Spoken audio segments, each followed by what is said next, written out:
A long time after God had created the world and made man and all the animals and birds, he noticed that people were no longer kind to each other and that they didn't obey God anymore. So he was angry. But God did see one man in the world who was kind and good and who obeyed the Lord's word. This man was Noah. So God appeared to Noah and he let him hear his voice. And the Lord said, "Behold, I will cause it to rain upon the earth 40 days and 40 nights.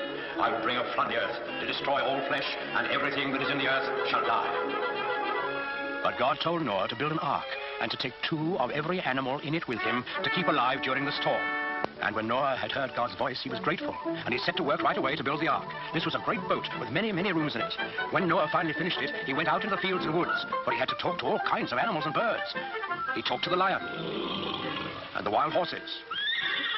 He talked to the pigs in the barnyard and the elephants in the jungle and the cute little kittens in his own house.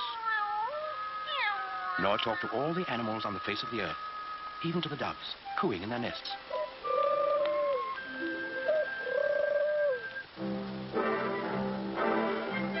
And Noah picked a mother and a father of each kind of animal and bird, and he told them to come to the ark. Well, when they were all gathered there, you can imagine what kind of a noisy crowd poor Noah had on his hands.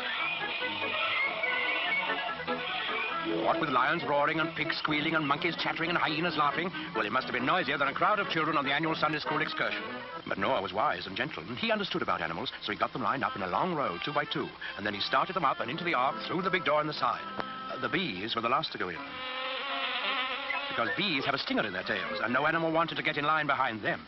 Noah stored food in the boat, and then saw that his wife and his sons and their wives were safely inside. Then he shut the big door behind him, and he bolted it so that no one could get... Then there was a flash of lightning, and the thunder roared as it never had before. Big black clouds hid the sun so that it was almost as dark as night. And out of those clouds came the greatest rain the world has ever known. It lasted for 40 days and 40 nights, as God had promised Noah. All the land was covered with water, and not a house or a living thing remained anywhere. But Noah's ark floated on the surface of the waters, and he and his family and the animals who were in the ark with them were saved. On the 40th day, the rain stopped and the sun came out. The waters that had covered the earth began to flow back into the oceans and the rivers, and the ark came to rest on the peak of a mountain.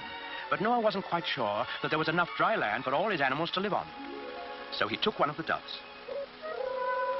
and let it fly out of the window. In a little while, it came back, and in its beak, the dove carried the branch of an olive tree. Noah knew that this must be a sign from God that he had restored quiet and peace to the world.